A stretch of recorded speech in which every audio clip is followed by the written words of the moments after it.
নদ নদীর পানি বেড়ে উত্তরে তলিয়ে রাস্তাঘাট ঘরবাড়ি, ব্যস্ত সড়কে চলছে নৌকা। কুড়িগ্রাম, জামালপুর সহ জেলায় জেলায় বন্ধ স্কুল কলেজ। সিলেটে পানির নিচে এইচএসসির কেন্দ্র। ভূ রাজনৈতিক টানাপোড়েন কাটিয়ে আলোর পথে তিস্তা প্রকল্প। চীন ভারতের সমন্বয় পরিষ্কার করার দাবি। দুই দেশের টানাটানিতে থমকে মোংলা বন্দর সম্প্রসারণের কাজ। এবার 50 কোটি টাকা হাতিয়ে লাপাত্তা প্রতারক। চট্টগ্রামের খাতুনগঞ্জে 38 বছরে ব্যবসায়ীদের হাজার কোটি টাকা লোপাট। অবৈধ ডিওর কারণেই থামছে না প্রতারণা, দাবি পুলিশের। নতুন সিম কার্ড ইস্যুর 2 সপ্তাহের কাজ শেষ হয় না 2 মাসেও। বিটিআরসির ভূমিকায় নাখোশ মোবাইল অপারেটররা। রাজস্ব হারাচ্ছে সরকার, দ্রুত সমাধানের নির্দেশ প্রতিমন্ত্রীর। বিদেশি গৃহকর্মী ও গাড়ি চালকদের বেসরকারি প্রতিষ্ঠানে কাজের সুযোগ দিতে যাচ্ছে কুয়েত। তৈরি হচ্ছে আইনের খসড়া, খুশি প্রবাসী বাংলাদেশিরা।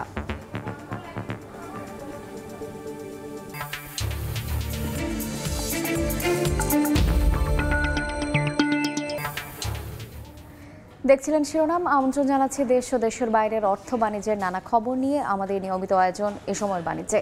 আপনাদের সঙ্গে আছে আমি শায়লা রহমান ইমা। বেড়ে চলেছে যমুনা ও ব্রহ্মপুত্রের পানি। এতে উত্তরাঞ্চলের বন্যা পরিস্থিতির অবনতি হয়েছে। নিম্নাঞ্চল ও চরাঞ্চলের নতুন নতুন এলাকা প্লাবিত হচ্ছে।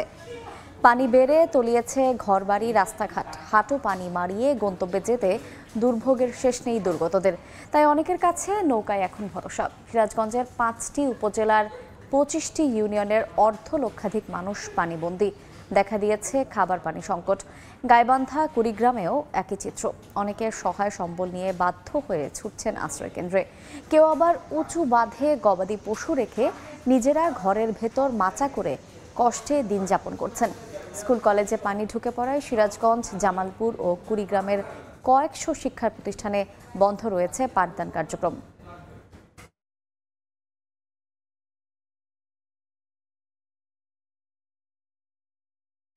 বন্যা পরিস্থিতির খবর জানাতে সিরাজগঞ্জে আছেন সহকর্মী রিঙ্কু কুণ্ড, গাইবান্ধায় বিপ্লব ইসলাম এবং সিলেটে আমিনুল ইসলাম। শুরুতেই যাচ্ছি রিঙ্কুর কাছে। সিরাজগঞ্জের সার্বিক বন্যা পরিস্থিতি আরো অবনতি হয়েছে। বিশেষ করে পানি বাড়ার সাথে সাথে সিরাজগঞ্জের নদী তীরবর্তী যে 5টি উপজেলা রয়েছে, সেই 5টি উপজেলার বন্যা কবলিত হয়ে পড়েছে হাজার হাজার মানুষ। এবং এই সকল এলাকার নিম্নাঞ্চল এবং চরাঞ্চলের প্রায় সবকটি এলাকায় পানিতে টইটুম্বুর হয়ে গেছে। এখানকার বসতবাড়ি, ফসলের জমি সবকিছু আসলে পানিতে তলিয়ে, যে কারণে এই নিম্নাঞ্চলের মানুষগুলো ঘরবাড়ি ছেড়ে উঁচু স্থান অথবা আশ্রয় কেন্দ্র বা বাঁধের উপর কিন্তু তারা আশ্রয় নিয়ে আছে। এখন পর্যন্ত সিরাজগঞ্জের যে 5টি উপজেলা রয়েছে নদী তীরবর্তী, বিশেষ সদর, কাজীপুর, বেলকুচি এবং চৌহালি, শাহজাদপুর, এই 5টি উপজেলার বানবাসী মানুষের জন্য কিন্তু এখন পর্যন্ত জেলা প্রশাসনের পক্ষ থেকে 60 মেট্রিক টন জিআরের চাল বরাদ্দ দেওয়া হয়েছে বলে জানিয়েছেন জেলা প্রশাসক। সেই সাথে 180টি আশ্রয় কেন্দ্র প্রস্তুত করা হলেও এখনো কিন্তু সবগুলো আশ্রয় কেন্দ্র মানুষ না উঠলেও বেশ কিছু আশ্রয় কেন্দ্রে কিন্তু বানবাসী মানুষেরা আশ্রয় নিয়েছে। এছাড়া বিশেষ করে এই সকল আশ্রয় কেন্দ্রগুলোতে বা বানবাসী মানুষেরা যেখানে রয়েছে সেখানে কিন্তু খাবার পানির একটি সংকট দেখা দিয়েছে। বানবাসী মানুষ আমাকে বলছিলেন যে তাদের কিন্তু খাবার পানির সংকট, দূর থেকে খাবার পানি সংগ্রহ করতে হচ্ছে। আর বিশেষ করে গবাদি পশু নিয়ে, অর্থাৎ যাদের গবাদি পশু রয়েছে তারা যেহেতু চারণভূমি তলিয়ে গেছে, তারা কিন্তু আসলে গোখাদ্যের একটি সংকট এই সব এলাকায় দেখা দিয়েছে। সব মিলে বলা যায় যে যমুনা নদীর পানি এখন বিপদসীমার 58 সেন্টিমিটার উপর দিয়ে প্রবাহিত হচ্ছে সিরাজগঞ্জ পয়েন্টে, এবং সেই সাথে পানি বাড়ার সাথে সাথে কিন্তু বানবাসী মানুষের দুর্ভোগকে কিন্তু আসলে বেড়ে চলেছে। বিশেষ করে এই সব এলাকা রাস্তাঘাট তলিয়ে যায়, কিন্তু আসলে তাদের যোগাযোগের একমাত্র মাধ্যম কিন্তু আসলে নৌকা, এবং সেই নৌকাতে আসলে তারা খুব কষ্টে আসলে পারাপার হচ্ছে। আমরা বেশ কিছু বানবাসীর সাথে কথা বলে তারা যেটি বারবারই আমাদেরকে বলছিলেন যে তাদের কিন্তু আসলে যে এই যে বন্যা, এইবারে বন্যায় কিন্তু আসলে আকস্মিক বন্যা, অর্থাৎ কয়েকদিনের মধ্যে কিন্তু আসলে এই যে ঘর বাড়ি বা বিস্তীর্ণ এলাকা আসলে তলিয়ে গেছে। তো এক কথায় বলা যায় যে যমুনা নদীর পানি বেড়ে চলেছে। পানি বাড়ার সাথে সাথে সার্বিক বন্যা পরিস্থিতির অবনতি হচ্ছে, এবং এই অবস্থা থেকে আসলে পরিত্রাণের জন্য জেলা প্রশাসন তাদের আসলে ত্রাণ তৎপরতা শুরু করেছে। তো এই ছিল সিরাজগঞ্জ থেকে আমার কাছে বন্যা পরিস্থিতির সবশেষ খবর। আমরা চলে যাচ্ছি গাইবান্ধা, সেখানে আছে আমাদের সহকর্মী তহিদুল ইসলাম। গাইবান্ধার ব্রহ্মপুত্র নদের পানি বেড়ে কিন্তু ভয়াবহ অবস্থা দাঁড়িয়েছে। আমরা দেখছি যে গত 4 দিন থেকে কিন্তু টানা পানি বৃদ্ধি হয়েছিল, যদিও আজকে সেই পানি বৃদ্ধি অপরিবর্তিত রয়েছে। আজকে কিন্তু আমরা দেখেছি যে গাইবান্ধার ফুলছড়ি পয়েন্টে ব্রহ্মপুত্র নদের পানি 87 সেন্টিমিটার উপর দিয়ে প্রবাহিত হচ্ছে। পাশাপাশি কিন্তু ঘাঘট নদীর পানি সেটিও কিন্তু বিপদসীমার একেবারে 31 সেন্টিমিটার উপর দিয়ে প্রবাহিত হচ্ছে, যার কারণে কিন্তু নদী তীরবর্তী এবং চর দ্বীপচর যেগুলি আছে সেই অঞ্চলের বাড়িঘরগুলো কিন্তু এখনো 4 দিন থেকে পানিতে ডুবে আছে। আমরা যদি বলি যে সবচেয়ে যে আক্রান্ত হয়েছে সাগাটা, ফুলছড়ি এবং সদর উপজেলার বেশ কিছু চর অঞ্চল, এই চর অঞ্চলগুলোর মানুষ কিন্তু তারা প্রথম দিন থেকেই অর্থাৎ আজকে 4 দিন থেকে অর্ধাহারে অনাহারে তারা দিন যাপন করছে, কেননা তাদের যে রান্নার যে একমাত্র জায়গা, তাদের থাকার যে জায়গা, সেই জায়গাগুলি কিন্তু পানিতে ডুবে গেছে। ডুবে যাওয়ার কারণে তারা কিন্তু আশ্রয়হীন হয়ে পড়েছে। তারা বাড়ির যে উঁচু জায়গা কিংবা তাদের যে বসত ঘরে মাচা করে কিন্তু তারা দিন যাপন করছে। তারা যেটি বলছে যে তাদের একমাত্র যে সহায় সম্বল বা তাদের যে গবাদি পশু, সেটিকে তারা যে উঁচু স্থানে নিয়ে যাবে, আশ্রয় কেন্দ্রে নিয়ে যাবে, সেটি নিয়ে যাওয়ার মধ্যেও কিন্তু পর্যাপ্ত যে নৌকা, সেটি কিন্তু সেই চর অঞ্চলগুলোতে এখনো দেয়া হয়নি। প্রশাসনের পক্ষ থেকেও কিন্তু তাদের সেই ধরনের সহযোগিতায় এগিয়ে আসা হচ্ছে না বলে তারা আমাদেরকে অভিযোগ করেছে। পাশাপাশি যদি বলি যে তারা যে 4 দিন থেকে অনেকটাই কিছু না খেয়ে আছে, তারা অনেক সময় শুকনো খাবার টাবার খেয়ে তারা দিন যাপন করছে। তাদের সেখানে কিন্তু ত্রাণের স্বল্পতা রয়েছে, পাশাপাশি বিশুদ্ধ পানির স্বল্পতার মধ্যেও কিন্তু তারা দিন যাপন করছে। তো গাইবান্ধার প্রায় 50,000 পরিবার কিন্তু এখন পর্যন্ত এভাবেই বন্যার কবলে পড়েছে এবং তারা যেটি বলছে যে তাদের পরিবার পরিজন নিয়ে একেবারে যে বন্যা কবলিত হয়ে মানবেতর জীবনযাপন করছে। বিভিন্ন এলাকায় কিন্তু রাস্তাঘাট তলিয়ে গেছে, যার কারণে যাতায়াত ব্যবস্থা বিধ্বস্ত হয়ে গেছে। পাশাপাশি আমরা এখন সিলেটের খবর জানতে যাব সিলেটে, সেখানে আমাদের আছে সহকর্মী আমিনুল ইসলাম, আমরা এখন যাব তার কাছে। সিলেটের অবস্থা এখন কিছুটা উন্নতির দিকে, যেহেতু বৃষ্টিপাত বন্ধ রয়েছে এবং রোদের দেখা মিলেছে। গেল 2 দিন ধরেই আসলে এই পরিবেশ বিরাজ করছে সিলেটে। এরপরেও কিন্তু নদীর কিছু পানির উচ্চতার কারণে এখনো অনেক নিম্নাঞ্চলে পানিতে ভোগান্তিতে রয়েছেন মানুষজন। আমরা যদি একটি বাজারের অবস্থা দেখাই, এই মুহূর্তে আমরা বিয়ানীবাজার উপজেলায় রয়েছি এবং বিয়ানীবাজার উপজেলার রামধা এলাকা, এই এলাকাটিতে গেল প্রায় মাস খানেক ধরে, অর্থাৎ আপনারা জানেন যে সিলেটের 3 দফা বন্যা 1 মাসের মধ্যে হয়ে গেল এবং এই অবস্থার মধ্যে এখানকার যে মানুষজন রয়েছেন নিম্নাঞ্চলের, তারা কিন্তু চরম দুর্ভোগে রয়েছেন। তারা এখনো পর্যন্ত জানেন না কবে নাগাদ এই পানি কমে যাবে এবং তাদের এই দুর্ভোগ শেষ হবে। এখনো যে বাজারগুলোতে মানুষজন যাতায়াত করছেন, তারা পানি মারিয়ে চলাচল করছেন। যানবাহন যেগুলো চলছে সেগুলো অনেক এলাকাতে ঢুকতে পারছে না। যে এলাকায় পানি বেশি সেই এলাকাতে যাত্রীবাহী পরিবহনগুলো কম চলছে এবং যে এলাকাতে গাড়ি চলাচল করতে পারছে সে এলাকাতে খুবই কম সংখ্যক গাড়িকে আমরা চলতে দেখেছি।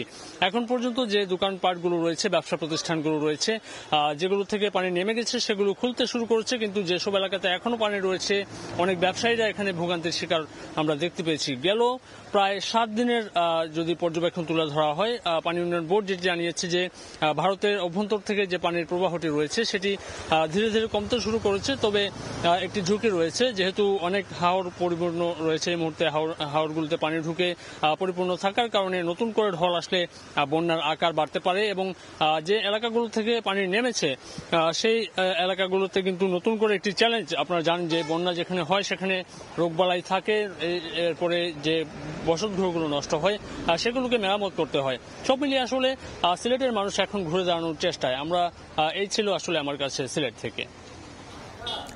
দেশের বিভিন্ন অঞ্চল থেকে বন্যা পরিস্থিতির খবর জানাচ্ছিলেন সহকর্মীবৃন্দ। ভূ রাজনৈতিক টানাপোড়েন কাটিয়ে আলোর পথে তিস্তা প্রকল্প মহাপরিকল্পনায় চীন ভারত কিভাবে সমন্বয় করবে দ্রুত তা পরিষ্কার করার দাবি নদী আন্দোলনকারীদের। একই সঙ্গে প্রধানমন্ত্রীর বেইজিং সফরের মধ্য দিয়ে দ্রুত এর বাস্তবায়ন চান তারা। তারিকুল ইসলামের ক্যামেরায় নাজমুল ইসলাম নিশাতের রিপোর্ট। ভারী বৃষ্টি কিংবা উজানের ঢল, তিস্তা ফুলে ফেপে ওঠা মানেই বসত বিটার ভাঙন আর একটু একটু করে নদীর তীর থেকে জনবসতি সরে যাওয়া। বেগম রোকেয়া বিশ্ববিদ্যালয়ের দুর্যোগ ব্যবস্থাপনা বিভাগের এক গবেষণার তথ্য অনুযায়ী যথাযথ পদক্ষেপের অভাবে গত ৪০ বছরে মূল প্রবাহের ৩ থেকে ৪ কিলোমিটার দূরে সরে গেছে তিস্তা। ক্রমান্বয়ে বড় হয়েছে বন্যা, ভাঙনের ক্ষয়ক্ষতি আর ঘর হারানো মানুষের সংখ্যা। রান্নাবান্না এই মাছের উপরে করতেছি। আমরা কোনো রকম জীবনটা নিয়ে বাঁচি আছি। বিছনাত ঘুম পারবে পাই না, হলে আস্তাত খালি কোনো রকম করে হাঁটাহাঁটি চলাফেরা করেছে, চোখে তো দেখিনি। আমরা কোনো তেরান টানার কিছু চাই না, আমরা নদী শাসন চাই। প্রধানমন্ত্রীর ভারত সফরের পর আবারও আলোচনায় তিস্তা মহাপরিকল্পনা। ভূরাজনৈতিক নানা সমীকরণ ভেদ করে একই প্রকল্পে ভারতের সঙ্গে সমন্বয় করে কাজ করতে আগ্রহী হয়েছে চীনও। এই নদী গবেষকের মতে প্রধানমন্ত্রীর আসন্ন চীন সফরে ঝুলে থাকা প্রকল্পটির ইতি টানা জরুরি। চীন করুক, ভারত করুক কিংবা দুই দেশ একসাথে করুক, এই জুলাইয়ে এই মহাপরিকল্পনা বিষয়ক সমস্ত ধোঁয়াশা দূর হওয়াটা অত্যন্ত জরুরি। অধিকার কর্মীদের মতে চীন ভারত তিস্তা মহাপরিকল্পনায় কিভাবে সমন্বয় করবে সেটি দ্রুত পরিষ্কার করার সময় এসেছে। না হলে এই প্রকল্প ঘিরে যে আশার আলো দেখা যাচ্ছে সেটিতে আবারও ভাটা পড়বে। ভারত কোন পাটে কাজ করবে এবং আর সমগ্র এই কাজটি কিভাবে হবে এটা কিন্তু এখনো পর্যন্ত আমাদের কাছে পরিষ্কার নয়। এটা পরিষ্কার হলেই এই উত্তর জনপদের মানুষ নতুন করে ভাবনা দেখবে এবং নতুন করে স্বপ্ন দেখবে। এদিকে তিস্তা মহাপরিকল্পনা বাস্তবায়ন সহ ৬ দফা দাবিতে তিস্তা সমাবেশের ডাক দিয়েছে তিস্তা বাঁচাও নদী বাঁচাও সংগ্রাম পরিষদ। নাজমুল ইসলাম নিশাত, সময় সংবাদ, রংপুর। তিস্তায় আশা ফিরলেও জট খুলছে না মোংলা বন্দর সম্প্রসারণ এবং আধুনিকীকরণের পরিকল্পনায়। বন্দরের ৬টি জেটি বাংলাদেশ, ভারত ও চীনের করার কথা থাকলেও শুরু হয়নি কাজ। তবে বন্দর কর্তৃপক্ষ এ নিয়ে সরাসরি মন্তব্য করতে নারাজ। ব্যবসায়ীরা বলছেন অবকাঠামো সুবিধা না বাড়ায় ক্ষতি হচ্ছে তাদের। আর কূটনৈতিক ভারসাম্য বজায় রেখে বিচক্ষণতার সঙ্গে প্রকল্প বাস্তবায়নের পরামর্শ বিশ্লেষকদের। তাজওয়ার মাহমুদের রিপোর্ট। বন্দরকে বাংলাদেশের প্রথম স্মার্ট বন্দর হিসেবে গড়ে তুলতে ২০২৩ সালের সেপ্টেম্বরে একটি প্রকল্প পাশ হয় একনেকে। যেই প্রকল্প অনুযায়ী ৬টি নতুন অত্যাধুনিক জেটি তৈরি করার কথা রয়েছে এই মোংলা বন্দর ঘিরে। অথচ গত ১১ মাসেও সেই প্রকল্পের কোনো কাজের অগ্রগতি হয়নি। ৪,২৮৩ কোটি টাকা ব্যয়ে এই প্রকল্পের কাজ শুরু হওয়ার কথা ছিল এবছরের ১ জুলাই থেকে। সময় পার হয়ে গেলেও এখনও কাজ শুরু হওয়ার কোনো লক্ষণ না থাকায় ক্ষিপ্ত বন্দরের ব্যবসায়ীরা। বন্দরের ড্রাফট ৮ থেকে 10-এ নিয়ে আসার সমস্ত ব্যবস্থা করতে হবে, পাশাপাশি জেটি সংখ্যা বাড়াতে হবে এবং প্রাইভেট ডিপো বাড়ানোর জন্য এবং পারমিশন দেওয়ার জন্য বন্দরের চেয়ারম্যানকে নিশ্চিত করতে হবে। গত সেপ্টেম্বরে পাশ হওয়া প্রকল্প ঘিরে হঠাৎ এবছরের জানুয়ারির পর পাল্টে যায় দৃশ্যপট। প্রকল্পটি আবার যাচাই বাছাই করতে বলা হয় নৌপরিবহন মন্ত্রণালয়ে। আটকে যায় বন্দরের উন্নয়ন মহাপরিকল্পনা। সবশেষ যাচাই বাছাই করে ফের মন্ত্রণালয়ে প্রতিবেদন পাঠিয়েছে বন্দর কর্তৃপক্ষ। কবে এই প্রকল্প পুনরায় একনেকে পাশ হবে সেটা বলা যাচ্ছে না। এটা একদিকে গেছিল, পরে আবার আরো কিছু তথ্য চেয়ে আমাদের কাছে পাঠালো। তথ্য দিয়ে আমরা নৌ পরিবহন মন্ত্রণালয়ে দিয়েছি। এখন মন্ত্রণালয় আছে না, তারা পরিকল্পনা কমিশনে পাঠিয়েছে। এটা তো আর আমাদের মন্ত্রণালয় তো আমাদের উপরে, তাই না? সরকার চাইছে নতুন 6টি জেটি নির্মাণ করবে বাংলাদেশ, ভারত ও চীনের 3 কোম্পানি দিয়ে। এরই মধ্যে চীনা একটি কোম্পানি চ্যানেল ড্রেজিং এর কাজ অর্ধেক শেষ করেছে। সংশ্লিষ্টরা ধারণা করছেন মোংলা বন্দর উন্নয়ন প্রকল্পটিও তিস্তা প্রকল্পের মতো চীন ভারতের প্রতিদ্বন্দ্বিতায় পরিণত হয়েছে। এদিকে বিশ্লেষকরা মনে করছেন কূটনৈতিক ভারসাম্য বজায় রাখতে হলে প্রকল্পগুলোর বন্টনও কৌশলের সঙ্গে করতে হবে সরকারকে। এক পক্ষ চাচ্ছে যে সবগুলো কাজ তারাই করবে, অন্যদের কাজ আর দরকার নাই বা এরকম, তো সেরকম একটা চাপ আছে, সেরকম একটা লবিং আছে। একজনকে সব দিয়ে দিলে আমরা বিভিন্নভাবে একটা বাধা পড়ে যাব। মোংলায় এখন একসঙ্গে ৪৭টি জাহাজ নোঙ্গর করতে পারে। প্রকল্প বাস্তবায়ন হলে জাহাজ আসবে কয়েক গুণ বেশি। টার্মিনালে কন্টেনার ওঠানামার পরিমাণও বাড়বে কয়েক গুণ। প্রশ্ন হলো ২০২৭ সালে যে কাজ শেষ হবার কথা সেটা তো এখনো শুরুই হলো না, তাহলে স্মার্ট মোংলা বন্দর হবে কবে? তাজওয়ার মাহমুদ, সময় সংবাদ, বাগেরহাট। বেশি দামে পণ্য কিনে ব্যবসায়ীদের আস্থা অর্জন। পণ্য না দিয়ে ৫০ কোটি টাকা হাতিয়ে লাপাত্তা নাজিম নামে এক ব্যবসায়ী। চট্টগ্রামের খাতুনগঞ্জে গত ৩৮ বছরে এভাবেই ব্রোকারদের কাছ থেকে ১,০০০ কোটি টাকা নিয়ে ভারত, মালয়েশিয়া ও কানাডায় পালিয়ে গেছেন অন্তত ১০০ ব্যবসায়ী। অবৈধ ডিও ব্যবসার কারণেই এমন প্রতারণার ঘটনা নিয়ন্ত্রণে আসছে না বলে দাবি করছে পুলিশ। নূরজামাল আতিকের ক্যামেরায় বিস্তারিত জানাচ্ছেন কমল দেব। গত 1 মাস ধরে নাজিম নামে এক ব্যবসায়ীর খোঁজ পাচ্ছে না খাতুনগঞ্জের সাধারণ ব্যবসায়ীরা। এই ব্যবসায়ী অন্তত 22 জন পাইকারের কাছে 61 মেট্রিক টন এলাচ সরবরাহের নামে হাতিয়ে নিয়েছে নগদ 25 কোটি টাকা।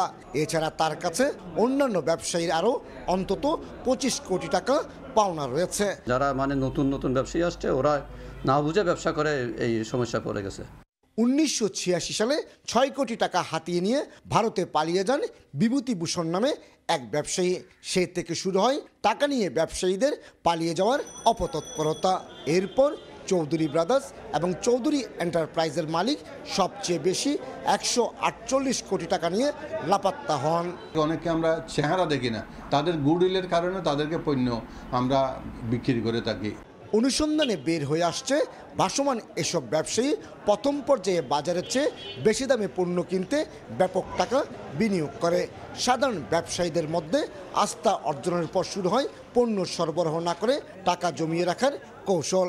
আমার একটা পার্টি তো আমার 7.5 কোটি টাকা দিয়ে মানুষের দিয়ে বসে আছে। যারা লোভী মানুষ তারা 10 টাকার দিকে তাকাইয়ে ওই ফাড়িকে মাল দিচ্ছে। এখন দেখা গেছে যখন পণ্যের দামটা কমে যায় তখন ফাড়ি ওটা সাফার করতে পারে না, একসময় সে পালিয়ে যায়। পুলিশের দাবি খাতুনগঞ্জের তেল চিনি মশলার বাজার পুরোপুরি ডিও নির্ভর। আমরা তাদেরকে মামলা করার পরামর্শ দিয়েছি এবং মামলা রুজু করলে আমরা তাদেরকে গ্রেপ্তার করার জন্য সর্বাত্মক সচেষ্ট থাকব। দেশের সবচেয়ে বড় ভোগ্য পণ্যের পাইকারি বাজার চট্টগ্রামের চাকতাই, খাতুনগঞ্জ এবং আসাদগঞ্জে 5000-এর বেশি আড়ত রয়েছে। আর প্রতিদিন 1000 কোটি টাকার বেশি লেনদেন হয়। শুধুমাত্র বিশ্বাসের উপর ভর করে শত শত কোটি টাকার লেনদেন হচ্ছে এই খাতুনগঞ্জে, কিন্তু সে বিশ্বাসও ফাটল ধরেছে। 1000 কোটি টাকার বেশি নিয়ে পালিয়ে গেছে 100-এর বেশি ব্যবসায়ী। আর মূলধন হারিয়ে অনেকটা দিশেহারা সাধারণ ব্যবসায়ীরা। চট্টগ্রামের খাতুনগঞ্জ থেকে কমল দে, সময় সংবাদ। ভরা মৌসুমেও স্বস্তি নেই চালের বাজারে। পর্যাপ্ত সরবরাহ থাকার পরও সপ্তাহের ব্যবধানে সব ধরনের চালের দাম বস্তা প্রতি বেড়েছে 100 থেকে 200 টাকা। চালের বাজার পরিস্থিতি জানতে রাজধানীর মোহাম্মদপুর কৃষি মার্কেটে আছেন সহকর্মী সাইফুল ইসলাম। সরাসরি যাচ্ছে তার কাছে।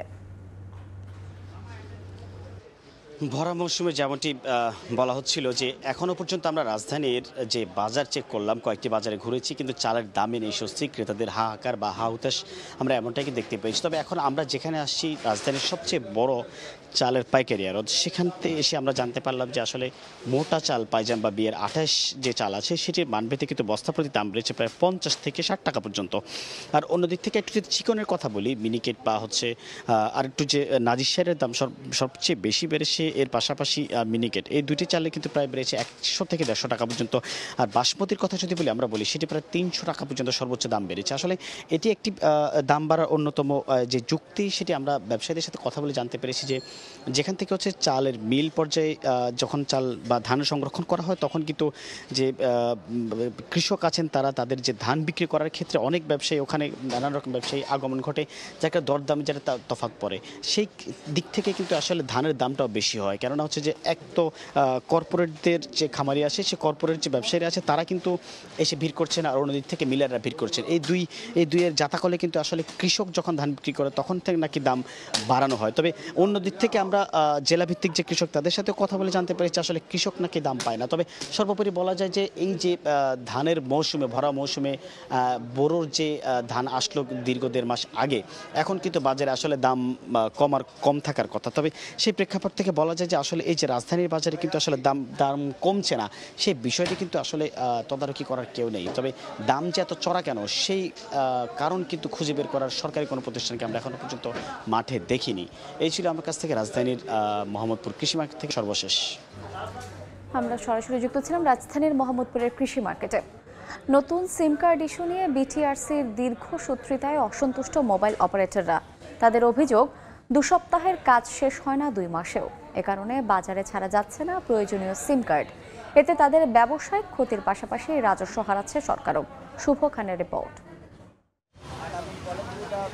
চলতি অর্থবছরের বাজেটে প্রতিটি সিম কার্ড বা ই সিমের ভ্যাট 200 থেকে বাড়িয়ে 300 টাকা করেছে সরকার। সূত্র বলছে বছরে 4 মোবাইল অপারেটর মিলে গড়ে 4.5 কোটি সিম কার্ড বাজারে ছাড়ে। এ খাত থেকে সরকারের আয় হয় প্রায় 1000 কোটি টাকা। নতুন করে ভ্যাট বাড়ানোয় এ খাতে যোগ হবে আরও অন্তত 450 কোটি টাকা।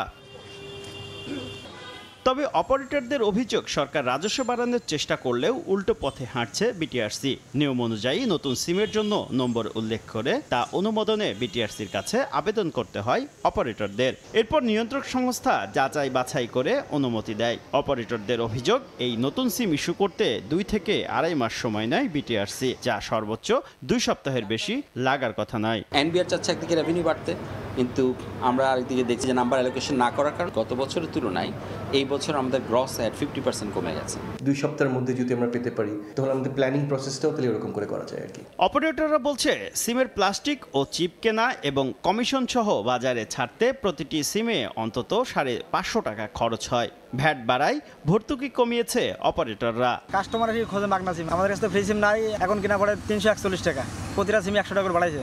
আমাদের মতো যারা মধ্য শ্রেণীর লোক আছে তারা তো এত দাম দিয়ে কিনতে পারতেছে না। ডাক ও টেলিযোগাযোগ প্রতিমন্ত্রী বলছেন, দ্রুত নতুন সিম ইস্যু করতে বিটিআরসিকে নির্দেশ দেওয়া হয়েছে। সিমের নতুন নাম্বারটা আমি এটা বলে দেবো যাতে দ্রুত করে। বর্তমানে 4 মোবাইল অপারেটর মিলে সিম কার্ডধারীর সংখ্যা 19,50,00,000। শুভ খান, সময় সংবাদ, ঢাকা। ব্র্যাক ব্যাংক সমকাল সাহিত্য পুরস্কার 2022-এর আজীবন সম্মাননা পুরস্কার পেলেন ভাষা সৈনিক ও লেখক আহমদ রফিক। শুক্রবার রাজধানীর এক হোটেলে বর্ণাঢ্য আয়োজনের মাধ্যমে বিজয়ীদের নাম ঘোষণা এবং পুরস্কার বিতরণ করা হয়। অনুষ্ঠানে প্রধান অতিথি হিসেবে উপস্থিত ছিলেন বিশিষ্ট শিক্ষাবিদ ও লেখক ডক্টর সিরাজুল ইসলাম চৌধুরী। এ সময় প্রবন্ধ, আত্মজীবনী, ভ্রমণ ও অনুবাদ শ্রেণীতে কবিতার নান্দনিকতা গ্রন্থের জন্য পুরস্কার পান বেগম আক্তার কামাল। কবিতা ও কথা সাহিত্য শ্রেণীতে অনিদ্রার কারুকাজ গ্রন্থের জন্য ময়ূখ চৌধুরী এবং অরিগামের গোলকধাঁধায় গ্রন্থের জন্য তরুণ সাহিত্যিক পুরস্কার বিজয়ী হন মাহরিন ফেরদৌস।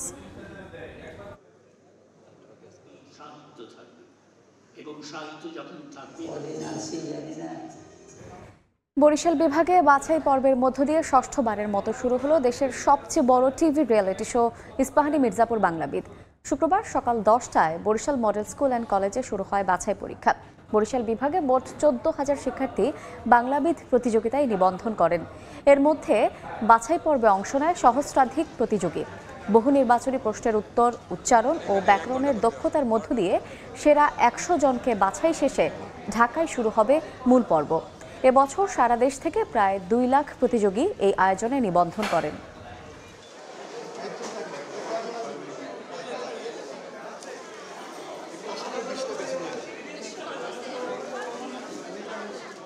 কুয়েতে দীর্ঘদিন গৃহকর্মী বা গাড়ি চালক হিসেবে কাজ করা প্রবাসীদের বেসরকারি প্রতিষ্ঠানে কাজের সুযোগ দিতে যাচ্ছে দেশটির সরকার।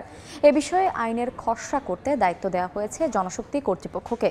এতে খুশি প্রবাসী বাংলাদেশিরা। কুয়েত থেকে মঈন সুমনের রিপোর্টে বিস্তারিত। খাদেম ফ্রি নামক ভিসা নিয়ে কুয়েতে এসে অনেকেই মানবতার জীবনযাপন করছেন, আবার অনেকে চড়াই উত্তরায়ের মধ্য দিয়ে নিজের অবস্থান তৈরি করতে সক্ষম হয়েছেন। কুয়েতের আইনে এক মালিকের আকামা নিয়ে অন্য কোথাও কাজ করা আইনত দণ্ডনীয় অপরাধ। অথচ এভাবেই আইনের চোখে ফাঁকি দিয়ে দিনের পর দিন নিজের শ্রম মেধা দিয়ে কাজ করে বিভিন্ন কাজে দক্ষতা অর্জন করে হয়েছেন অভিজ্ঞ কারিগর। তাদের জন্য খুব শীঘ্রই সুযোগ দিতে যাচ্ছে কুয়েত সরকার। দেশটির বিভিন্ন গণমাধ্যমে কিছুদিন থেকে খাদেম ভিসা 20 নম্বর থেকে বেসরকারি খাতে 18 নম্বর শূন্য ভিসায় পরিবর্তন করার সুযোগ দিতে পরিকল্পনা করছে দেশটির সংশ্লিষ্ট মন্ত্রণালয়। কবে থেকে এই সুযোগ দেওয়া হবে নির্দিষ্ট তারিখ না জানলেও এই খবরে আনন্দিত প্রবাসীরা। এতে বিভিন্ন দেশের অভিবাসীদের পাশাপাশি অনেক প্রবাসী বাংলাদেশিরাও উপকৃত হবেন। শূন্য ভিসা হইলে অনেক প্রতিষ্ঠানে কাজ করতে পারবে, বাংলাদেশের রেমিটেন্সও বাড়বে। বাইরে অনেকে কাজ জানে, ভালো ভালো কাজ জানে, ভালো টেকনিশিয়ান আছে, মোবাইল, ইলেকট্রিক বা অন্যান্য যা কিছু আছে সব কিছুর মাঝে আগামা ট্রান্সফার করে বৈধভাবে কাজ করতে পারবে। কুয়েতের উপপ্রধানমন্ত্রী শেখ ফাহাদ ইউসুফ সৌদ আল সাবাহের নেতৃত্বে কুয়েতের স্বরাষ্ট্র মন্ত্রণালয়ের উচ্চ পর্যায়ের এক বৈঠকে গৃহকর্মী ভিসা থেকে বেসরকারি খাতে ভিসা স্থানান্তরের উপর নিষেধাজ্ঞা অস্থায়ীভাবে তুলে নেওয়ার জন্য একটি খসড়া আইন প্রস্তুত করতে জনশক্তি কর্তৃপক্ষকে দায়িত্ব দিয়েছেন। মঈন সুমন, সময় সংবাদ, কুয়েত। বর্ষায় অপরূপ রূপে সেজেছে পাহাড় ও প্রকৃতি, প্রাণ ফিরেছে ঝর্ণায়। প্রকৃতির এই রূপ উপভোগ করতে প্রতি বছর রাঙামাটিতে ভিড় করে হাজারো পর্যটক। তবে এবার এখনও প্রত্যাশিত পর্যটকের আগমন ঘটেনি বলে দাবি করছেন ব্যবসায়ীরা। রাঙামাটি থেকে হেফাজত সবুজের তথ্য ও রাজীব দাস মুন্নার ছবি নিয়ে রিপোর্ট।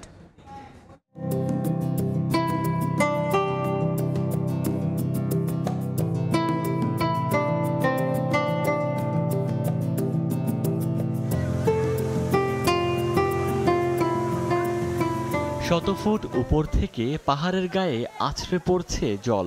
ঝর্ণার কোলে অবগাহনে তৃপ্তি খুঁজছেন পর্যটকরা। রুক্ষতা কাটিয়ে বর্ষায় চেনা রূপে ফিরেছে রাঙামাটি। শুধু কাপ্তাই হ্রদ নয়, বর্ষায় যৌবন ফিরে পেয়েছে পাহাড়ের সব ঝর্ণা। প্রতিটি পাহাড় থেকে ঝরে পড়ছে স্নিগ্ধ জলধারা। সেই জলধারার টানে সুবলং ঝর্ণায় ভিড় জমাচ্ছেন ভ্রমণ পিপাসুরা। ভালো লাগতেছে, বিশেষ করে ঝর্ণাতে অনেক সবাই মিলে মজা করতেছি। ঝর্ণাগুলো যখন পরিপূর্ণ থাকে তখনই আমরা চলে আসি এখানে। জলে টইটম্বুর কাপ্তাই হ্রদ। ঝুলন্ত সেতু ঘাটে নোঙর করে আছে সারি সারি যন্ত্রচালিত নৌকা। পর্যটকের অপেক্ষায় অলস সময় কাটাচ্ছেন চালকরা। তবে কিছু সংখ্যক পর্যটক শান্ত জলে ভেসে ভেসে উপভোগ করছেন মেঘ পাহাড়ের মিতালি। যারা ঘুরতে আসেন তারা বর্ষার সময়টা চয়েস করবেন। সব দিক থেকেই আমার কাছে অনেক ভালো লাগতেছে। এবারের বর্ষায় এখনো প্রত্যাশিত পর্যটকের আগমন ঘটেনি বলে দাবি ব্যবসায়ীদের। আশা করছি সামনের দিকে বৃষ্টিও বাড়বে, বর্ষার শেষে আমাদের টুরিস্টের আগমন আরও বাড়বে। হ্রদ পাহাড়ের মিতালি উপভোগ করতে প্রতি বছর রাঙামাটি ভ্রমণ করেন 5 লাখের বেশি পর্যটক। সময় সংবাদ, রাঙামাটি। এ পর্যায়ে শীর্ষ সংবাদগুলো জানিয়ে দিচ্ছে আরেকবার। নদ নদীর পানি বেড়ে উত্তরে তলিয়ে রাস্তাঘাট, ঘরবাড়ি, ব্যস্ত সড়কে চলছে নৌকা। কুড়িগ্রাম, জামালপুর সহ জেলায় জেলায় বন্ধ স্কুল কলেজ। সিলেটে পানির নিচে এইচএসসির কেন্দ্র। ভূ রাজনৈতিক টানাপোড়েন কাটিয়ে আলোর পথে তিস্তা প্রকল্প। চীন ভারতের সমন্বয় পরিষ্কার করার দাবি। দুই দেশের টানাটানিতে থমকে মোংলা বন্দর সম্প্রসারণের কাজ। এবং এবার 50 কোটি টাকা হাতিয়ে লাপাত্তা প্রতারক। চট্টগ্রামের খাতুনগঞ্জে 38 বছরে ব্যবসায়ীদের 1000 কোটি টাকা লোপাট। অবৈধ ডিওর কারণেই থামছে না প্রতারণা, দাবি পুলিশের।